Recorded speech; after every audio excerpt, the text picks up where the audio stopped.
இன்றைய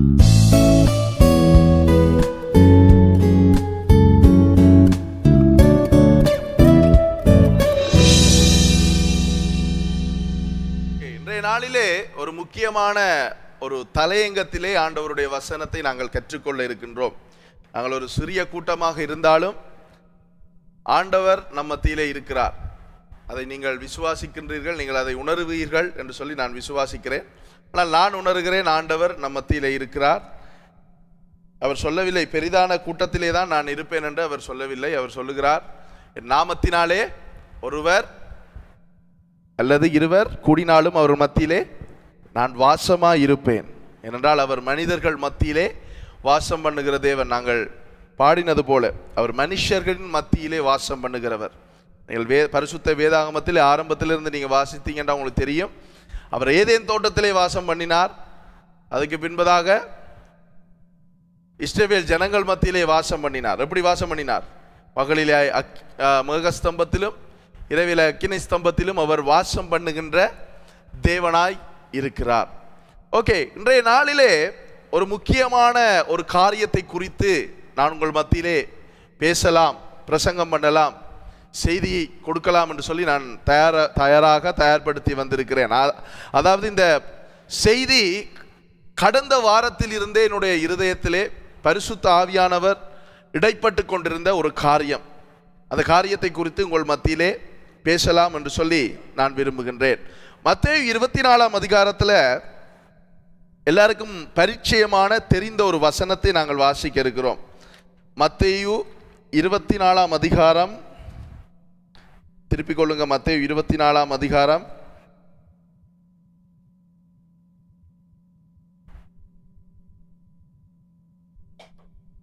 ஓகே, மத்தேயு 24 3-4 வசனத்தை நீங்க பாருங்க. நான் வாசிக்கிறேன். புதிய ஏற்பாட்டு வேதாகமத்தில் 37வது பக்கத்தில் இருக்குது. மத்தேயு 24ஆம் அதிகாரம் 3வது வசனம் 4வது வசனம் பாருங்க.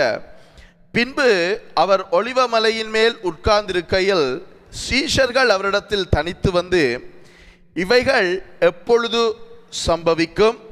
உம்முடைய வருகைக்கும் உலகத்தின் முடிவுக்கும் அடையாளம் என்ன? எங்களுக்கு சொல்ல வேண்டும் என்றார்கள். இயேசு அவர்களுக்கு பிரதியுத்தரமாக, ஒருவனும் உங்களை வஞ்சியாதபடிக்கு எச்சரிக்கையாயிருங்கள். இந்த வார்த்தையில ஆண்டவர் பலர் என்று சொல்லி இருக்கிறாரா, ஒருவன் என்று சொல்லி இருக்கிறாரா? ஒருவன். அதாவது நாங்கள் ஒரு முடிவு காலத்திலே நாங்கள் இப்பொழுது ஜீவித்துக் கொண்டிருக்கிறோம். அதை நீங்க முதல்ல தெளிவாக அறிந்து கொள்ள வேண்டும். அதாவது நேற்று ஒரு ஊழியக்காரனோட நான் பேசி கொண்டிருக்கும் பொழுது, அவர் ஒரு மூத்தவர் தான், பல வருடங்கள் ஊழியத்தில் அனுபவம் கொண்ட ஒருவர். இப்போ அவரிடத்துல நான் சில காரியங்களை நான் பகிர்ந்து கொள்ளும் பொழுது அவர் ஆச்சரியப்பட்டார். இப்படியான காரியங்கள் இப்போ இலங்கையில் இருக்குதா? இலங்கையில் இருக்கிறது வேற பிரச்சனை, மட்டக்களப்பில் இருக்குதா? அதாவது இப்போ ஓரின சேர்க்கை என்கின்ற ஒரு காரியத்தை இன்னைக்கு அங்கீகரிக்கும்படிக்கு இலங்கையில் அதற்கான சட்டத்தை கொண்டு வரும்படிக்கு இவ்வளவு மறைவாக இருந்தவர்கள் இன்றைக்கு பப்ளிக்காக மக்கள் மத்தியிலே வருகின்ற ஒரு சம்பவம் நடந்து கொண்டிருக்கிறது. மட்டக்களப்பில் அதில் ஏற்கனவே வந்து அதுக்கான ஒரு என்ன சொல்றது பரேட் உண்டு, ஒரு ஊர்வலம் மாதிரி அவர்கள் செய்து விட்டார்கள். நேற்றைய தினத்திலே நான் நியூஸ் ஃபர்ஸ்ட் செய்தியில பார்த்தேன். அதில் யாழ்ப்பாணத்தில் அந்த அது மாதிரி, அதாவது அவர்களுக்குரிய ஒரு என்ன சொல்றது ஒரு பரேட் ஒன்று செய்கிறாங்க. அவங்களுக்கு சொல்லப்படும் ஆங்கிலத்தில் குவே கம்யூனிட்டி, அதாவது குவே என்று சொல்லுவது அசிங்கமான ஒரு காரியம். ஓரின சேர்க்கை காரியங்கள் இப்பொழுது பெருகி கொண்டிருக்கிறதை நாங்கள் பார்க்கலாம். அப்ப இதை என்னத்துக்கு அடையாளம் என்று சொல்லி நீங்க பார்த்தீங்கன்னு சொன்னால், இயேசு கிறிஸ்துவினுடைய வருகை. அதாவது இயேசு கிறிஸ்துவினுடைய வருகை என்று சொல்லும் பொழுது திருச்சபை எடுத்துக்கொள்ளப்படுதல் எந்த நேரத்தில் வேண்டுமானாலும் நடக்கலாம். ஸோ அதற்கு நானும் நீங்களும் ஆயத்தமாக இருக்க வேண்டியது அவசியமாக இருக்கிறது. ஏனென்றால் திருச்சபை எடுத்துக்கொள்ளப்படுவது நாட்கள் மிகவும் சமீபமாக இருக்கிறது. ஏனென்றால் நீங்க யோவேல் புத்தகத்தை வாசிங்கன்னு சொன்ன 2ஆம் அதிகாரத்தில் ஆண்டவருடைய தீர்க்கதரிசியாகிய யோவேல் ஒரு தீர்க்க தரிசனம் சொல்லுகிறார். அதில் அவர் சொல்லுகிறார், நான் அந்த நாட்களிலே, கடைசி நாட்களிலே மாமிசமான யாவர் மேலும் என் ஆவியை நான் ஊற்றுவேன். முதலாக பரிசுத்த ஆவியானவர் ஊற்றப்பட்டது எப்பொழுது? 2000 இன்றையிலிருந்து 2000 வருடங்களுக்கு முன்பதாக பெந்தேகோஸ்தே என்று சொல்லப்படுகின்ற ஒரு நாளிலே. பை த வே, இன்றைக்கு பெந்தேகோஸ்தே ஞாயிறு. இன்றைக்கு திருச்சபைகளிலே பெந்தேகோஸ்தே ஞாயிறு என்று சொல்லி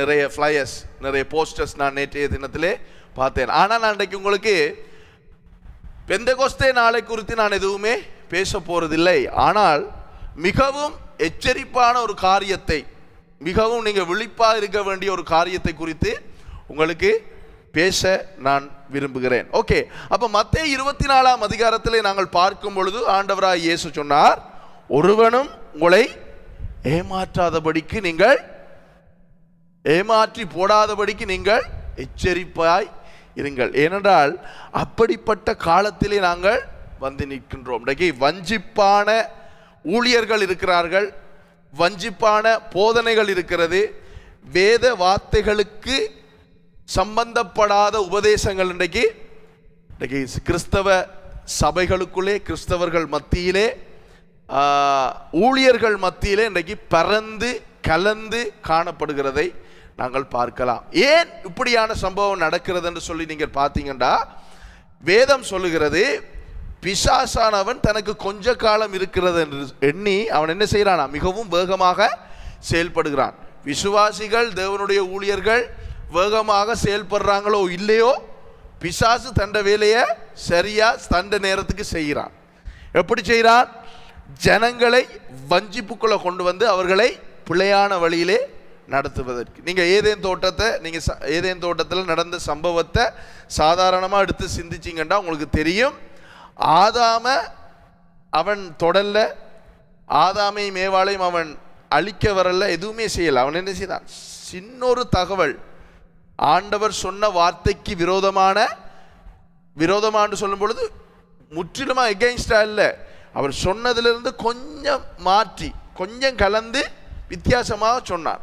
அவங்க அதை விழுங்கினாங்க. என்ன அந்த அந்த அந்த விஷயத்தை, அந்த தகவலை என்ன செய்தாங்க? அவங்க தங்களோட மூளைக்குள் எடுத்தாங்க. ஆண்டவரை விட்டு வழி விலை போகும்படிக்கு பிழையான ஒரு தீர்மானத்தை எடுத்தார்கள். இன்றைக்கு நானும் நீங்களும் மிகவும் எச்சரிப்பாக இருக்க வேண்டிய ஒரு காலகட்டத்தில் வந்து நிற்கிறோம். ஏனென்றால் அப்படியான காரியங்கள் இன்றைக்கு நடந்து கொண்டிருக்கு. இரவும் நான் அவைக்கு சோஷியல் மீடியாவில் அந்த வீடியோவை காட்டினேன். என்ன பலவிதமான காரியங்கள். ஒரு மெழுகுதிரிய ஒரு ஊழியக்காரன் கொடுக்கிறார். அந்த மெழுகுதிரிய வீட்டில் கொண்டே பற்ற வைக்கும் பொழுது நிறைய பேர் சாட்சி சொல்றாங்க. என்ன சாட்சி? ஒரு தேவதூதன் அந்த மெழுகுதிரிய பற்ற வச்சோடனே ஒரு தேவதூதன் வந்து தங்களை சுத்தி கொண்டு நின்றானா. இன்னொன்று சாட்சி என்ன? அந்த வாகனத்தில் ஹெட் அடிக்கிற மாதிரி ஒரு வெளிச்சம் தன்னை வந்து தொட்டு போனதாக ஒரு சாட்சி. எப்ப? மெழுகுதிரிய கொளுத்தின நேரம். அப்படின்னா என்ன? ஆண்டவர் எங்கேயாவது மெழுகுதிரி கொளுத்த சொல்லி வேதத்தில் சொன்னாரா? மெழுகுதிரி கொளுத்துறதுல பாவம் இல்லை.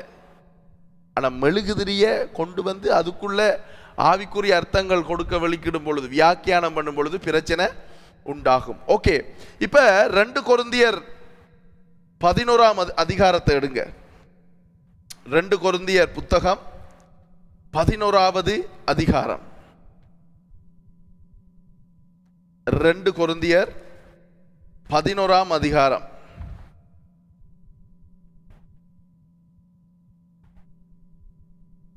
254வது பக்கம் புதிய ஏற்பாட்டு வேதாகமத்தில் 2 கொரிந்தியர் 11வது அதிகாரம் 14வது 15வது வசனத்தை நாங்கள் இன்றைக்கு பார்ப்போம்.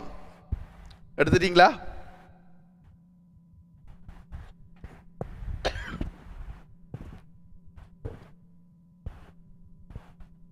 ஓகே, பாருங்க.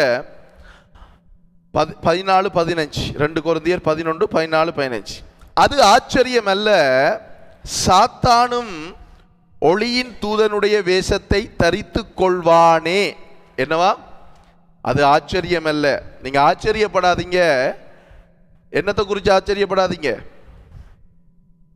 நடக்கிற சம்பவங்களை குறித்து ஆச்சரியம். அங்கேயும் ஆக்கள் போறாங்களே. நம்ம ஆக்களுக்கு என்ன தெரியுமா பிரச்சனை? அங்க திரளா போறாங்களே, அங்கேயும் பஸ்ஸா போறாங்களே, அங்கேயும் அற்புதம் நடக்குது தானே. அப்ப இதுதான் இங்கே பிரச்சனை. என்ன? அப்ப அதான் அந்த உலகத்தில் சொல்லுவாங்க ஒரு கருத்து, என்ன, எண்ணிக்கை தான் தீர்மானிக்குதான். எண்ணிக்கை தீர்மானிக்கிறதில்ல, எண்ணம் தான் தீர்மானிக்குதுன்னு சொல்லுவாங்க. எண்ணிக்கை எப்பயுமே, அதாவது மெஜாரிட்டி தீர்மானிக்காது. ராஜ்யத்துக்கும் உலகத்தின் காரியத்துக்கும், ராஜ்யம் ஆண்டவருடைய ராஜ்யத்துக்கும் ஆண்டவருடைய வார்த்தைக்கும் உலகத்தில் இருக்கிறதுக்கும் பிசாசனுடைய காரியத்துக்கு நிறைய வித்தியாசம் இருக்கு. உதாரணமா சொல்ல போனா, நான் உங்களுக்கு சொல்லியிருந்தேன், அதாவது ஒடுக்கமான வாசல் வழியாய் பிரவேசிப்பவர்கள் எத்தனை பேர்? அநேகரா? பஸ்ஸா வந்து ஒடுக்கமான வாசல் வழியாய் பிரவேசிப்பார்களா? சிலர். இயேசு என்ன சொன்னார்? ஒடுக்கமான வாசல் வழியாய் பிரவேசிப்பவர்கள் சிலர். அப்ப நீங்க தெளிவடையணும். ஏன் நாங்க எங்கட இடத்துல இன்னும் கிரௌடட் இல்லை என்று சொன்னா, ஆண்டவருடைய வார்த்தையை கற்றுக்கொள்வதற்கு, ஆண்டவருடைய வசனத்தின் சத்தியத்தை புரிஞ்சு கொள்றதுக்கு ஜனங்களுக்கு விருப்பம் இல்லை. ஜனங்களுக்கு என்ன விருப்பம்? ஏதாவது ஒன்று வித்தியாசமா நடக்கணும். மெழுகுதிரி பத்தோணும், இல்லைன்னா அப்படி போக்குள்ள அந்த மாமரம் பத்தோணும். அப்படி ஏதாவது ஒன்று நடந்தா தான் அவங்களுக்கு என்ன என்ன என்ன நடக்குது? ஓ, தேவன் அங்கே இருக்கிறார் என்று சொல்லி நினைக்கிறேன். அப்படி என்றா புறஜாதிகளுக்கும் நமக்கும் என்ன வித்தியாசம்? புறஜாதிகள் என்ன செய்யறாங்க? வேப்ப மரத்திலிருந்து பால் வருதுன்றோடனே அங்கே போறாங்க. போய் என்ன செய்யறாங்க? அதுக்கு பட்டை கட்டுறாங்க, அதை கட்டுறாங்க, இதை கட்டுறாங்க, அதுக்கு கீழே ஒரு செங்கலை வைக்கிறாங்க, ஒரு கருங்கலை வைக்கிறாங்க, ஏதோ ஒன்றை வச்சு அவங்க வழிபடுறாங்க. இல்லை நிக்சன் பேக்கரிக்குள்ளால சிலுவை தெரியுது. ஏன் இயேசுவுக்கு நிக்சன் பேக்கரி போரணைக்குள்ளால தானே வரணும்? சிலுவையில் வந்தாத்தான் அற்புதமா? இல்லை, ஆண்டவர் உங்களை சந்திக்கணும். சவுல் என்று சொல்லப்படுகின்ற பவுலை சந்திக்கும் பொழுது இயேசு எப்படி வந்தார்? குதிரைக்குள்ளால வந்தாரா? இல்லை, முன்னுக்கு வந்து நின்றார். சவுலே சவுலே, நீ என்னை துன்பப்படுத்துகிறாய் என்றார். முன்னுக்கு வந்து நின்றார். அவனுக்கு பார்க்கலாம தடுமாறி குதிரையிலிருந்து விழுந்தான். கிதியோனை சந்திக்க வரும் பொழுது ஆண்டவர் எப்படி வந்தார்? சாதாரணமா வந்தார். அவர் சாதாரணமா வர முடியும். விளங்கிச்சா? அப்ப இன்னைக்கு ஜனங்கள் ஏமாற்றப்படுவது எதன் அடிப்படையில் என்று சொன்னா, நின்று பார்க்கும் பொழுது அங்க நிறைய பேர் போறாங்கன்றதன் அடிப்படையில் சிலாக்கள் போய் வஞ்சிக்கப்பட்டு போவாங்க. இல்லையா அற்புத அடையாளம் நடக்குது என்று சொல்லி சிலாக்கள் போய் வஞ்சிக்கப்படுவாங்க. அப்ப இந்த வசனம் என்ன சொல்லுது என்றால், அது ஆச்சரியம் அல்ல, சாத்தானும் ஒளியின் தூதனுடைய வேஷத்தை தரித்து கொள்வானே. ஏன் அவனால எப்படி அந்த ஒளியின் தூதனின் வேஷத்தை தரித்து கொள்ள முடியும் என்று சொன்னீங்கன்னா, இந்த இடத்துல கையை வச்சுட்டு நீங்க வாங்க ஏசாயா புத்தகத்துக்கு போவோம். கொஞ்சம் திருப்பினா தான் நாங்கள் வேதத்தை படிக்கலாம். வேதத்தை சரியா நாங்கள் கற்றுக்கொள்ள வேண்டும் என்று சொன்னால் இங்கேயும் அங்கேயும் கொஞ்சம் ஓடத்தான் வேணும். ஓகே, 2 கொரிந்தியர் 11 கையை வச்சு கொள்ளுங்க. இப்போ ஏசாயா 14 அதிகாரத்துக்கு வாங்க. வந்துட்டீங்களா? வந்தா சொல்லுங்களா? ஓகே, ஏசாயா 14 அதிகாரம். அவன் எப்படி ஒளியின் தூதனின் வேஷத்தை தரித்து கொள்ளலாம் என்றதுக்குரிய வசனம் இங்க இருக்குது.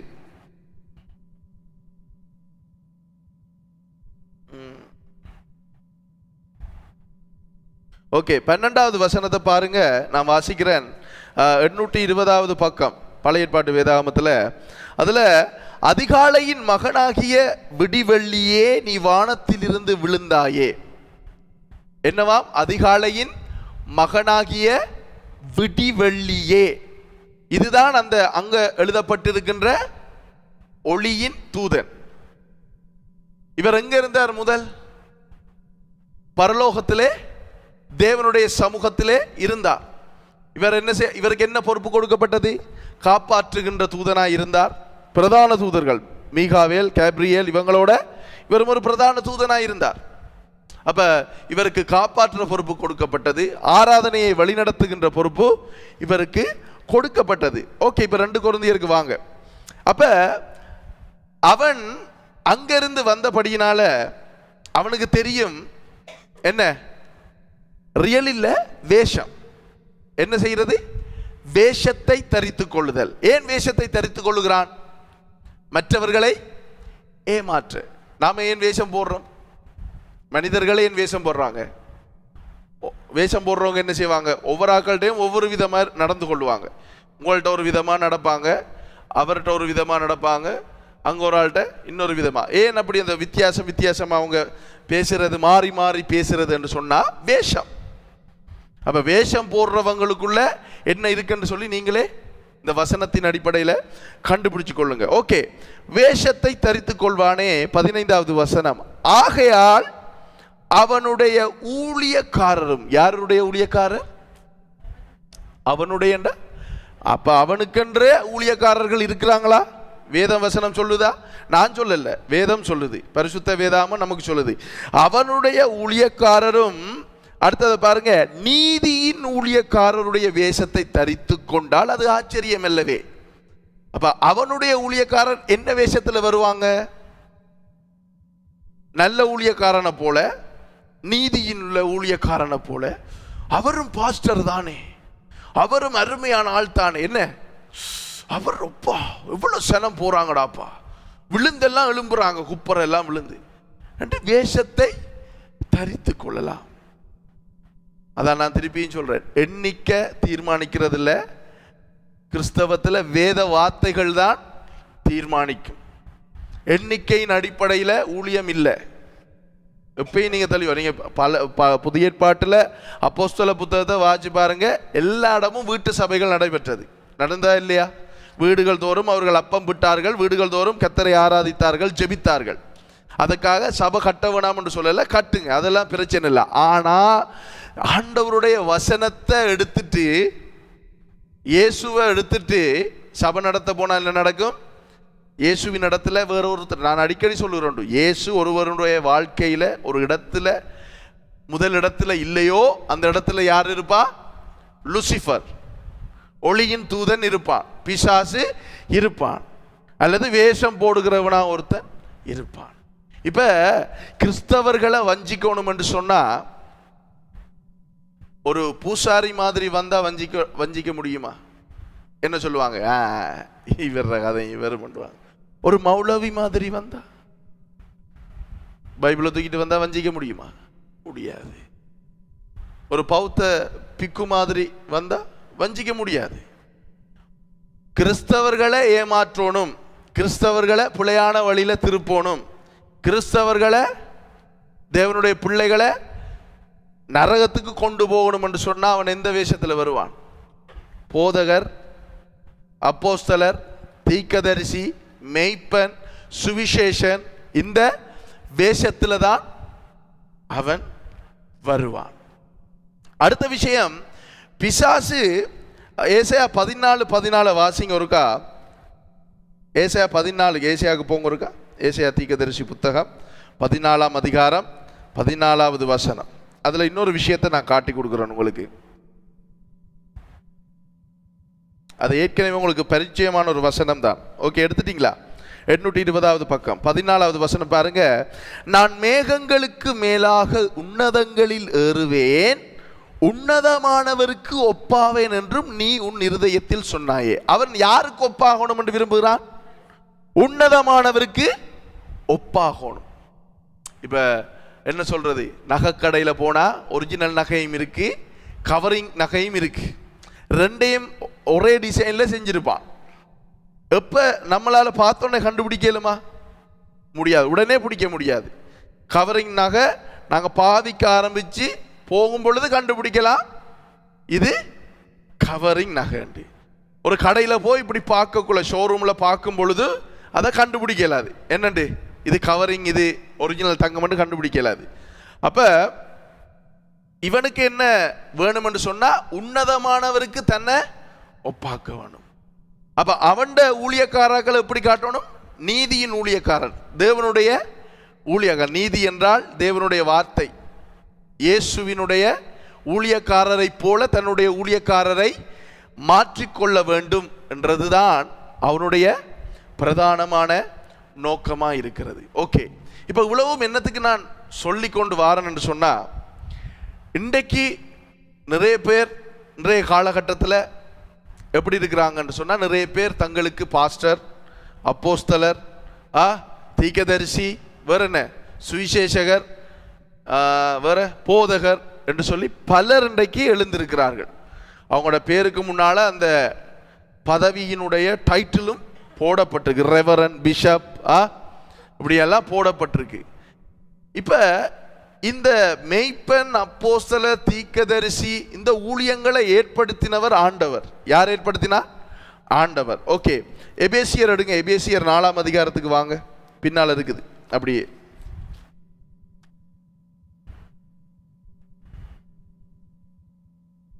எடுத்துட்டீங்களா? 4ஆம் அதிகாரம் எபேசியர் 267வது பக்கம் புதிய ஏற்பாட்டு வேதாகமத்தில் 4:13. ஓகே, நான் வாசிக்கிறேன் பாருங்க. 267வது பக்கம் எபேசியர் புத்தகம் 4ஆம் அதிகாரம் 13வது வசனம். அவர் சிலரை, யாரு அவர்? ஆண்டவர். சிலரை அப்போஸ்தலராகவும், சிலரை தீர்க்கதரிசிகளாகவும், சிலரை சுவிசேஷகராகவும், சிலரை மேய்ப்பராகவும் போதகராகவும் ஏற்படுத்தினார். ஆண்டவர் சிலரை ஏற்படுத்தி இருக்கிறார். என்னண்டு? அப்போஸ்தலனாக, தீர்க்கதரிசிகளாக, சுவிசேஷராக, மெய்ப்பராக, போதகராக. ஓகே, இது ஆங்கிலத்தில் சொல்லுவாங்க 5-fold ministries. என்னண்டு? 5 வகையான ஊழியங்கள். இந்த 5 வகையான ஊழியங்களை ஏற்படுத்தினவர் யார் என்று சொல்லி பார்த்தீங்கன்னு சொன்னால், திருச்சபையின் தலையாகிய இயேசு கிறிஸ்து. இயேசு கிறிஸ்து தான் திருச்சபையின் தலை. அது நீங்க கொலோசியர் 1ஆம் அதிகாரம் 18வது வசனத்துல வாசிக்கலாம். அந்த வசனம் சொல்லுகிறது, நமக்கு போதிக்கிறது என்ன? அவர் சரீரமாகிய திருச்சபையின் தலையான கிறிஸ்து. சரிதானே? அப்ப இந்த ஊழியங்களை ஏற்படுத்தினவர் யார்? ஆண்டவராகிய இயேசு கிறிஸ்து. இப்ப கிறிஸ்தவத்துக்குள்ள, தேவ பிள்ளைகளுக்குள்ள, தேவ ஊழியர்கள் மத்தியில, சரிதானே, ஆண்டவர் எப்படி இந்த ஊழியர்களை ஏற்படுத்தி வைத்திருக்கிறாரோ இதை போல பிசாசும் தன்னுடைய ஊழியர்களை ஏற்படுத்தி கலந்து வைத்திருக்கிறான். என்ன, சில கொலைகள் செய்யும் பொழுது என்ன செய்வாங்க? துண்டு துண்டா அரிஞ்சு போட்டு எல்லாத்தையும் கலந்து வச்சிருவாங்களாம். ஒரு 4-5 பேரை கொலை செய்யக்குள்ள வெட்டி போட்டு என்ன செய்வாங்க? எல்லாத்தையும் கலந்து வச்சா கண்டுபிடிக்கிற கஷ்டம். யார கை, யார கால், யார தலை என்று தெரியாத அளவுக்கு போலீஸுக்கே மண்டை குழம்பிடும். கண்டுபிடிக்கிறது கஷ்டம். இப்போ என்ன செஞ்சிருக்கான்? கலந்து வச்சிருக்கிறான். கலப்பணமான பொருட்கள் உங்களுக்கு தெரியும். என்ன, இப்போ டெய்லர் ஷாப்புக்கு துணி வாங்கக்குள்ள நல்ல துணியும் இருக்கும், லோக்கல் துணியும் இருக்கும். ரெண்டும் பார்த்தா கிட்டத்தட்ட ஒரே மாதிரி இருக்கு. ஆனால் தொடும் பொழுது, தொட்டு இப்படி பிடிச்சி பார்க்கக்குள்ள தான் தெரியும் ஸ்டாண்டர்ட் இல்லை என்று சொல்லி. அப்போ கலப்பணம் இன்றைக்கு எல்லாத்துக்குள்ளேயும் இருக்கு.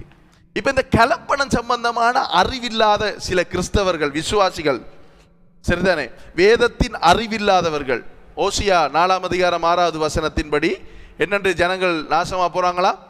அறிவில்லாம. என்ன அறிவில்லையா? வேதத்தை குறித்த அறிவில்லாமையால், வேத வார்த்தைகளை குறித்த அறிவில்லாமையினாலே ஜனங்கள் முட்டாள்களாய் நாசமாய் அழிந்து போகிறார்கள் என்று பரிசுத்த வேதாகமத்திலே ஆண்டவர் தெளிவாய் எல்லாத்தையும் எழுதி வச்சு சொல்லி கொடுத்திருக்க. இந்த கிறிஸ்தவர்கள், விசுவாசிகள் என்ன செய்யறாங்க தெரியுமா? இப்படிப்பட்ட போலியான தேவ ஊழியர்களிடத்திலே போய் ஏமாற்றப்பட்டு, சிலர்கள் ஏமாந்து அந்த மயக்கத்திலேயே இருக்கிறார்கள். சிலர் என்ன செய்கிறார்கள்? ஏமாற்றப்பட்ட விரக்தியிலே ஆண்டவரை விட்டு பின்வாங்கி போகிற சம்பவம் இன்றைக்கு இந்த காலப்பகுதியிலே அதிகரித்திருக்கிறதை நாங்கள் பார்க்கலாம். ஒரு மனுஷனுடைய, அதாவது சபைக்கு போன ஒரு ஆத்துமா, ஒரு மனுஷன் அல்லது மனுஷியனுடைய பின்மாற்றத்துக்கு இன்றைக்கு யார் காரணம் என்று போய் கேட்டு பாருங்க. என்ன சொல்லுவாங்க? நான் நிறைய சேர்ச்சுக்கு போனேன் பிரதர். ஐயோ வேணாமப்பா, சேர்ச்சுக்கு போகாம இருக்கிறதே நல்ல. இந்த ஒவ்வொரு சனிக்கிழமையும் இங்கிருந்து போய் ஒரு குறிப்பிட்ட கிட்டத்தட்ட ஒரு 5-6 பேரை சந்திப்பேன். அவங்க அந்த 5-6 பேரும் யாரு? சபைக்கு போய் நல்லா இருந்து பக்தியா இருந்து இப்ப வேணாம். இப்ப என்ன சொல்றாங்க தெரியுமா? சபைக்கு போற அவங்களே தில்லு முள்ளு பண்றாங்க, அதுக்கு நான் போகாம வீட்டில இருந்து தில்லு முள்ளு பண்றது பரவாயில்ல. அடே நீ தில்லு முள்ளு பண்ணுடாப்பா, அதெல்லாம் ஒரு பிரச்சனையே இல்லை. ஆனா உன்னுடைய நித்தியம் பாதிக்குமே. திருச்சபை எடுத்துக்கொள்ளப்படும் பொழுது, கர்த்தர் வரும் பொழுது நீ போக மாட்டியே, என்ன நடக்கும்? நீ கைவிடப்படுவாய். உனக்கு என்ன நடக்கும்? உன்னை அழுகையும் பட்கடிப்பும் உள்ள இடத்துக்கு தள்ளி போடுவாங்களே, அதை குறித்த சிந்தனை இல்லையா என்று சொன்னா சிந்திப்பார்கள், சிந்திக்கிறாங்க. அப்ப இன்றைக்கு நல்லா ஊழியத்தை ஆரம்பித்தவர்களும் இன்றைக்கு என்ன செய்திருக்கிறார்கள்? ஒளியின் தூதன் என்ற வேஷத்தை தரித்து கொண்டிருக்கிறார்கள். நல்லா ஆரம்பிச்சாங்க, காலப்போக்கில் என்ன நடந்தது? வசனத்தை விட்டு வழி விலகி ஜனங்களை எப்படி அட்ராக்ட் பண்ணலாம், கவர்ச்சியா. என்ன சினிமா பார்க்குறவங்களுக்கு தெரியும், சினிமாவில் எப்படியாவது யாராவது ஒரு ஃபேமஸான நடிகையை கொண்டு வந்து அரகுற உடுப்போட ஆட வைப்பாங்க. ஏன் ஆட வைப்பாங்க? அந்த படத்தை அந்த அரகுற பாட்டுக்காக வேண்டி எவனாவது பாப்பானுன்றதுக்காக அதை செய்வாங்க. ஏன்? கவர்ச்சி. நீதிமொழிகளில் நீங்கள் வாசிக்கலாம். நான் இப்போ சொன்ன இந்த சினிமாவில் வர சம்பவம் நீதிமொழிகளில் இருக்கு. என்ன பரஸ்திரி என்று சொல்லி ஒரு வசனம் இருக்காங்க, அதை நீங்கள் வாட்சி பார்க்கலாம். அதில் அவளை பார்த்தோன்னே அந்த வாலிபன் என்ன செய்கிறான்? விழுந்து போகிறான், அவளுக்கு பின்னாலேயே போகிறான். என்ன குட்டி போட்ட இந்த என்னது குட்டி போட்ட நாய் தாய் நாய்க்கு பின்னால் போகிற மாதிரி இழுபட்டு போகிறான். அப்போ இன்றைக்கு இப்படியான சம்பவங்கள் நடந்திருக்கு. இப்போ நாங்கள் வாசித்த இந்த வசனத்தில் அவர் என்ன செஞ்சிருக்கிறாராம்? சிலரை அப்போஸ்தலராக ஏற்படுத்தியிருக்கிறார், சிலரை தீர்க்கதரிசிகளாக ஏற்படுத்தியிருக்கிறார். இது ஆண்டவர் தான் ஏற்படுத்தியிருக்கிறார், சரிதானே? இப்போ ஆண்டவர் ஏற்படுத்தாத ஒன்று என்று இல்லை, இது ஆண்டவர் ஏற்படுத்தினது, சரிதானே? ஆனால் எதற்காக ஏற்படுத்தினார்? இந்த 5 வகையான ஊழியங்கள் எதற்காக என்று சொல்லி இன்னைக்கு சில ஊழியர்களுக்கும் அதை குறித்த அறிவு இல்லை. என்ன அறிவில்லை?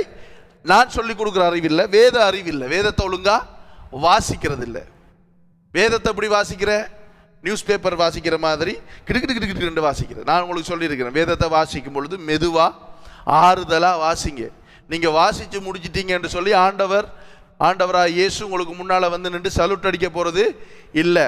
இல்லை, பரிசுத்த ஆவியானவர் வந்து உங்களுக்கு எத்தனை தடவை வாட்சி முடிச்சு? 5 தடவை watch முடிச்சிக்கோ, O praise the Lord இருந்தா வச்சுக்கோ, 5000 தரப்போகிறது இல்லை. வேதத்தை மிகவும் பொறுமையாகவும் ஆறுதலாகவும் நாங்கள் வாசிக்கணும். ஓகே, இப்போ இந்த ஊழியர்களை இப்போ நாங்கள் வாசித்தோம் தானே, இந்த ஊழியர்களை ஏன் எதற்காக ஆண்டவர் ஏற்படுத்தினார் என்று சொல்லி 3 காரணங்கள் பரிசுத்த ஆவியானவர் அப்போஸ்தலனாகிய பவுலின் மூலமாக இங்கே எழுதி வைத்திருக்கிறதை நாங்கள் பார்க்கலாம். 12வது வசனத்தை பாருங்க, அதில் 3 விஷயங்கள் இருக்கிறது பாருங்க. பரிசுத்தவான்கள் சீர்பொருந்தும் பொருட்டு சுவிசேஷ ஊழியத்தின் வேலைக்காகவும் கிறிஸ்துவின் சரீரமாகிய சபையானது பக்தி விருத்தி அடைவதற்காகவும் அவர் சிலரை என்னத்துக்காக ஏற்படுத்தியிருக்காராம்? முதலாவது, பரிசுத்தவான்கள் சீர்பொருந்தும் பொழுது. பரிசுத்தவான்கள் என்று சொல்லும் பொழுது ஆண்டவருடைய ஊழியத்தை செய்கிறவர்கள் மாத்திரம் அல்ல. பரிசுத்தவான்கள் என்று சொல்லுகிறவர்கள் யார்? ஆண்டவராகிய இயேசு கிறிஸ்துவினுடைய பரிசுத்த தூய இரத்தத்தினாலே கழுவப்பட்டு மீட்கப்பட்ட எல்லா ஜனங்களும் பரிசுத்தவான்கள். நானும் நீங்களும் பரிசுத்தவான்கள். எப்படி பரிசுத்தவான்கள்? அவர் நம்மளை பரிசுத்தவான்களாய் மாற்றி இருக்கிறார். எப்படி? அவருடைய இரத்தத்தினாலே. அவருடைய இரத்தம் சிந்தப்பட்டு நாம் அவருடைய இரத்தத்தினாலே எங்களுடைய பாவங்கள் மன்னிக்கப்பட்டு நாங்கள் பரிசுத்தவான்களாய் மாற்றப்பட்டிருக்கிற சம்பவம் நமக்கு நடந்திருக்கிறது. அப்ப இந்த 5 ஊழியர்களை ஆண்டவர் என்ன ஏற்படுத்தினார் என்று சொல்லி பார்த்தீர்களானால், முதலாவது காரியம் பரிசுத்தவான்கள் சீர் பொருந்தும் பொருட்டு. ஏனென்றா ஆண்டவர் நம்மை பரிசுத்தமாக்கியிருக்கார். இங்க பாருங்க, ஆண்டவர் நம்மை பரிசுத்தமாக்கியிருக்கிறார் உண்மை. ஆனா என்னிலையும் உங்களையும் குறைபாடுகள் உண்டு, சரிதானே? நீங்க அப்போது ஜபிக்கும் பொழுது ஒரு சின்ன ஒரு சொல்லொன்று நீங்க பிளவிட்டீங்க. ஆண்டவரே, எங்களுடைய பலவீனங்களை நீ சுமந்து கொண்டிருக்கிறீர். பலவீனங்கள் என்று வேதத்தில் சொல்லப்பட்டிருக்கு. அது பலவீனம் அல்ல, அது நோய்கள், சரிதானே? ஆண்டவர் நம்முடைய நோய்களைத்தான் சிலுவையிலே சுமந்தார், நம்முடைய பலவீனங்களை அவர் சுமக்கவில்லை. பலவீனம் என்றது என்ன என்று சொன்னால், அது மாமிசத்தினுடைய காரியங்கள் அவ்வளவுமே நமக்கு பலவீனங்கள். சரிதானே? இப்போ மாமிசத்தினுடைய காரியம் நாங்கள் ஆண்டவருக்குள்ள வாழும் பொழுது எங்களுக்கு பலவீனம் வரும். எப்படி பலவீனம் வரும்? டெம்டேஷன், சோதனைகள் ஏற்படும் நமக்கு. என்ன? பலவிதமான சோதனைகள், சிந்தனையில சோதனை ஏற்படும். பிசாசு நம்மளை எப்படியாவது பாவத்தில் விழுத்தாட்டுறதுக்கு பல காரியங்களை கொண்டு வந்து முன்னுக்கு வைப்பான். அப்போ நாங்கள் என்ன செய்வோம்? தூண்டப்படுவோம். எப்படி தூண்டப்படுவோம்?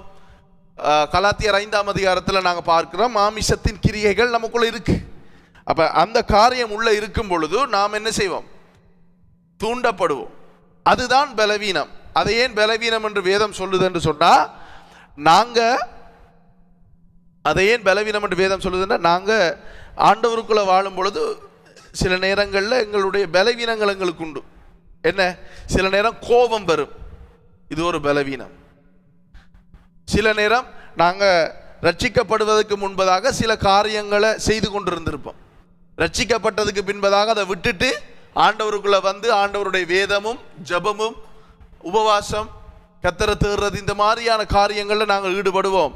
ஆனால் சில நேரம் அந்த காரியங்கள், அதாவது என்னென்ன விஷயங்களை நாங்கள் விட்டு வந்தோமோ அதுகள் திருப்பி எங்களுக்குள்ள வந்து என்ன செய்யும்? எங்களை ஆட்கொள்ள முயற்சி செய்யும். அப்போ இது வெளியிலிருந்து வாரதில்லை. இப்போ சிலாக்களுக்கு என்னன்னு சொன்னால், பிசாசு எதை கொண்டு வாரான்ன்றதுக்கு விளக்கம் தெரியறதில்ல. நமக்குள்ள இருக்கிற மாமிசத்தினுடைய கிரியைகளை ஐடென்டிஃபை பண்ண முடியறதில்ல. அதுக்கு தான் பரிசுத்த ஆவியானவருடைய உதவியும் ஆண்டவருடைய வசனமும் நமக்கு தேவை. என்னத்துக்கு? டிசர்ன் பண்ணுறதுக்கு, கண்டுபிடிக்கிறதுக்கு. இது அசுத்தாவி கொண்டு வர பிரச்சனையா இல்லை நமக்குள்ள இருக்கிற ஒரு பிரச்சனையா? இப்போ உதாரணத்துக்கு ஒரு எக்ஸ் என்ற நபரை நம்ம எடுத்துக்கொண்டோம் என்று சொன்னால், அவர் ரட்சிக்கப்படுவதற்கு முன்பதாக அவர் விபச்சாரத்தில் இருந்திருப்பார். கள்ள தொடர்புகள், கள்ள பொம்பளைகளோட தொடர்புகளில் இருந்திருப்பார். இப்போ இவர் ரட்சிக்கப்பட்டுட்டார். ரட்சிக்கப்பட்ட பிறகு ஆண்டவர் இவர் தேடிக்கொண்டிருக்கிறார். இடையில இவருக்கு ஒரு பலவீனம் வருது. என்ன? திருப்பி அந்த மாதிரி போறதுக்கான பலவீனம் உண்டு. அதான் ஆண்டவர் என்ன சொல்லுறார்? இப்படியான விஷயங்களை விட்டு, இப்படியான நபர்களை விட்டு விலகுன்னு சொன்னா விலகிடணும். நான் ஆண்டவருக்குள்ள பலமா இருக்கந்தானே என்று சொல்லி நாங்க போக முடியாது. ஓகே, அப்ப பரிசுத்தவான்கள் சீர் பொருந்த வேண்டும். அதாவது சபை எடுத்துக்கொள்ளப்படுவதற்கு முன்பதாக எங்களுடைய வாழ்க்கையில் இருக்கின்ற சீர் திருத்த வேண்டிய காரியங்கள், நாங்கள் திருந்த வேண்டிய விஷயங்கள் இருக்குது. அப்ப அந்த விஷயத்துல நாங்கள் சீர் பொருந்துறதுக்கு ஆண்டவர் திருச்சபையிலே அப்போஸ்தலர்களை, தீர்க்கதரிசிகளை, சுவிசேஷகரை, மேய்ப்பரை, போதகர்களை ஏற்படுத்தி இருக்கிறார். பரிசுத்தவான்கள் சீர் பொருந்தும் பொருட்டு ஆண்டவர் இந்த 5 ஊழியங்களை ஏற்படுத்தி இருக்கிறார். அப்ப எவனொருவன், எந்த ஒரு அப்போஸ்தலனோ தீர்க்கதரிசியோ மேய்ப்பனோ யாரு ஊழியம் செய்யும் பொழுது அல்லது பிரசங்கம் பண்ணும் பொழுது ஜனங்கள் சீர் பொருந்தவில்லையோ, மனம் திரும்புதல் ஏற்படவில்லையோ, அதாவது மனம் திரும்பினாத்தான் அவன் சரியான ஆள் என்று நான் சொல்ல வரல, மனம் திரும்புதலுக்குரிய காரியத்தை அவன் பேசவில்லையோ, ஒரு ஆள் பாவம் செய்கிறார், இப்ப அவர்தான் அந்த சபையில நிறைய காணிக்க போடுற ஒரு நபர் என்று வச்சுக்கொள்வோமே. இப்ப அவர் நிறைய காணிக்க போடுறாருன்றதுக்காக அவருக்கு நாங்க கொஞ்சம் சேவ் பண்ணி போவோம் என்று அந்த ஊழியக்காரன் நினைச்சா அவன் யாரு? அவன் ஒளியின் தூதனின் வேஷம், அவன் வேஷம் தரித்த ஊழியக்காரன். அவன் செய்கிறது பிழை. பிரதர், நீங்க செய்யறது பிழை, இப்படி செய்ய முடியாது, வேத வார்த்தை இப்படி இருக்குது, இதை நீங்க செய்யாதீங்க என்று சொல்லி அவருக்கு நாங்கள் போதிக்கும்படிக்கு நாங்கள் அழைக்கப்பட்டிருக்கிறோம். அப்ப அவரால் நமக்கு லாபம் உண்டாகுது, நம்மளோட பொக்கெட் நிரம்புது என்றதுக்காக நாங்கள் அவரை சேவ் பண்ணணும் என்று சொன்னா நாங்கள் என்ன செய்யறோம்டா, நீதியின் ஊழியக்காரனா இல்லாம கொஞ்சம் போய் அங்கால ஒளியின் தூதன் பிசாசினுடைய ஊழியக்காரர்களாய் நாங்கள் மாறுவதற்கு வாய்ப்புகள் உண்டு. ஓகே, 2வது விஷயம் பாருங்க, எதற்காக இந்த 5 விதமான ஊழியங்களை ஆண்டவர் ஏற்படுத்தினார் என்றால், சுவிசேஷத்தின் வேலைக்காக. எதற்காக ஏற்படுத்தினாரா? சுவிசேஷத்தின் வேலை. இன்றைக்கு எனக்கு தெரிஞ்ச சில நபர்கள் இருக்கிறாங்க, அவங்க தங்களுடைய பெயர்களுக்கு முன்பாக இந்த மாதிரி என்ன சொல்ற டைட்டில் போட்டுருவாங்க, அப்போஸ்தலர் இன்னார் அல்லது தீர்க்கதரிசி இன்னார். அப்ப அவங்கள்ட்ட போய் பிரதர், நான் இப்படி ஒரு சுவிசேஷ ஊழியம் ஒன்று நாங்கள் செய்கிறதுக்கு திட்டமிட்டிருக்கிறோம். எப்படி என்று சொன்னால், ரோட்டில் நின்று இயேசுவை குறித்து அறிவிக்கிறதுக்கு அல்லது இயேசுவை குறித்து நாங்கள் துண்டு பிரதிகள் மூலமாக அறிவிக்கிறதுக்கு நாங்கள் தீர்மானிச்சுக்கிட்டு நீங்கள் வருவீங்களா என்று சொல்லி கேட்டால், அவங்க எங்களுக்கு சொல்கிற மறு உத்தரவு என்னது, நான் ஒரு அப்போஸ்தலன், நான் இதுக்கெல்லாம் நான் அப்போஸ்தல அழைப்பு, என்னுடைய அழைப்பு, நான் இதுக்கு வரமாட்டேன். என்னதுக்கு? சுவிசேஷம் சொல்ல வரமாட்டேன். என்ன ஆண்டவர் தீர்க்கதரிசியை அழைச்சிருக்கிறார், நான் இதுக்கெல்லாம் வரக்கூடா, நான் தீர்க்கதரிசன ஊழியம், நான் ஒரு போதகராக அழைக்கப்பட்டிருக்கிறேன், நான் சுவிசேஷ ஊழியத்துக்கு வரமாட்டேன் என்று அழைப்பு போதகர், நான் சுவிசேஷம் இல்லை. இவங்கட நினைப்பேன் என்று சொன்னால், தீர்க்கதரிசியை அழைச்சிருக்கிறார் ஆண்டவர், தீர்க்க தரிசனம் சொல்லி கொண்டே இருக்கிறதுக்கு.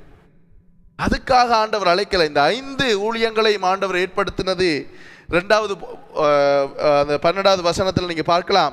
சுவிசேஷத்தின் வேலையை செய்வதற்காக ஆண்டவர் ஏற்படுத்தி இருக்கிறார். அப்ப இன்றைக்கு சுவிசேஷ ஊழியம் அல்லது சுவிசேஷ பாரம் எந்த ஒரு ஊழியக்காரனுக்கு இல்லையோ, அவனை நீங்கள் எந்த லிஸ்ட்டில் சேர்க்கணுமோ அந்த லிஸ்ட்டில் சேர்த்துக்கொள்ளுங்க.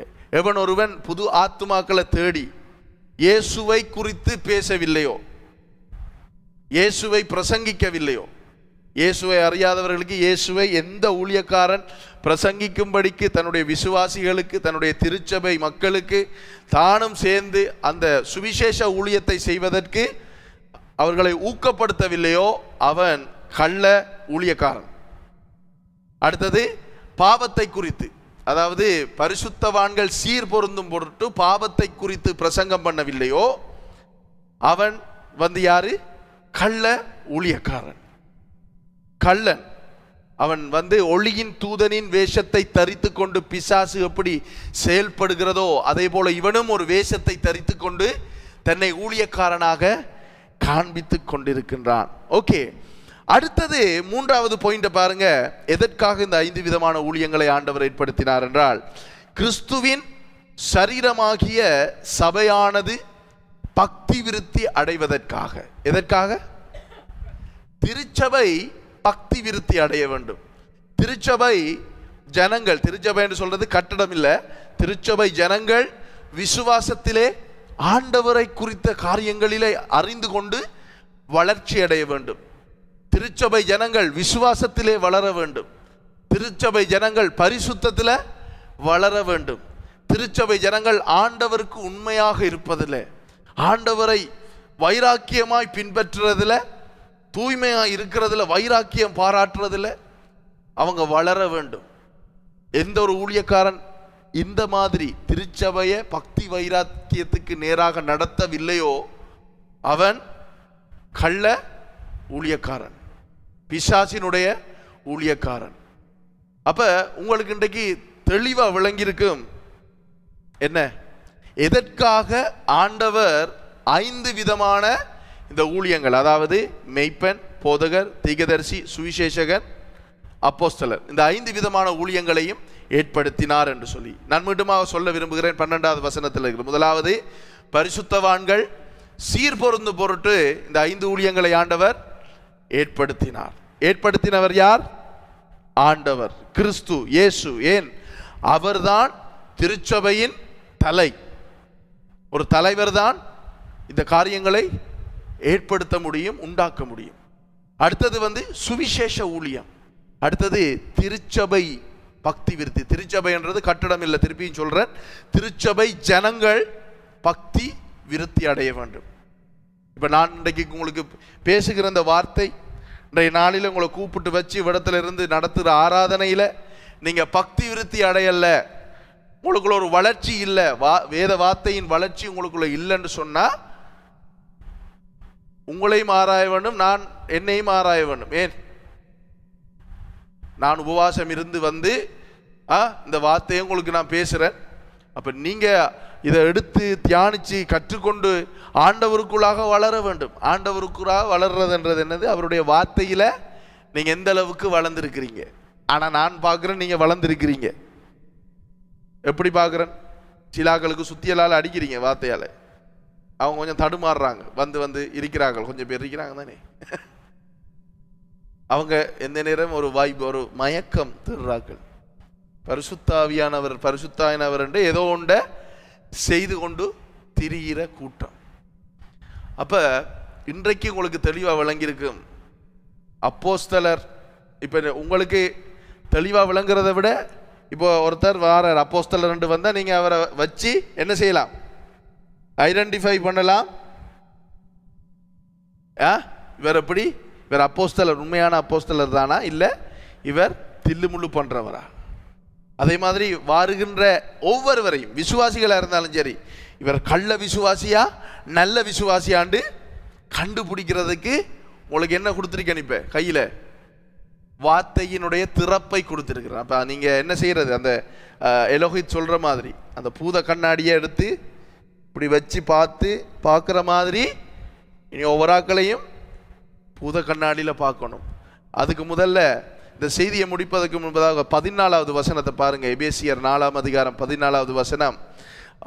அப்போஸ்தலனாகிய பவுல் பரிசுத்தாவியானவருடைய வழிநடத்துதலோடு அவர் சொல்லுகிறார், நாம் இனி குழந்தைகளாயிராமல் மனுஷருடைய சூதும் வஞ்சிக்கிறதற்கு ஏதுவுமான தந்திரமுள்ள போதகமாகிய பலவித காற்றினாலே அலைகளைப் போல அடிபட்டு அலைகிறவர்களாயிராமல் அன்புடன் சத்தியத்தை கைக்கொண்டு தலையாகிய கிறிஸ்துவுக்குள் எல்லாவற்றிலேயும் நாம் வளருகிறவர்களாய் இருக்கும்படியாக அப்படி செய்தார். ஏன் அப்படி செய்தாராம்?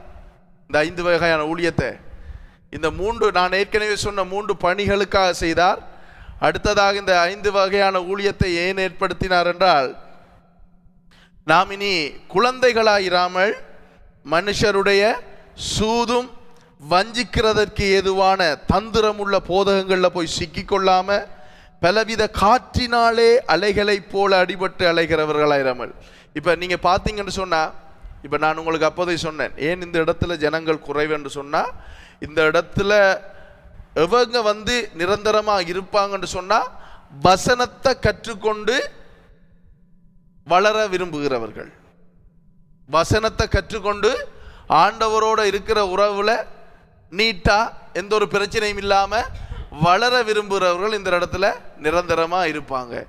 அப்படி இல்லாம அங்கேயும் போடும். இந்த இதுல இருக்குதானே என்ன சொல்லுது? பலவித காற்றினாலே அலைகளைப் போல அடிபட்டு அலைகிறவர்கள் என்ன? அவங்க என்ன கூட்டம் நடந்தாலும் எல்லா கூட்டத்துக்கும் போவாங்க.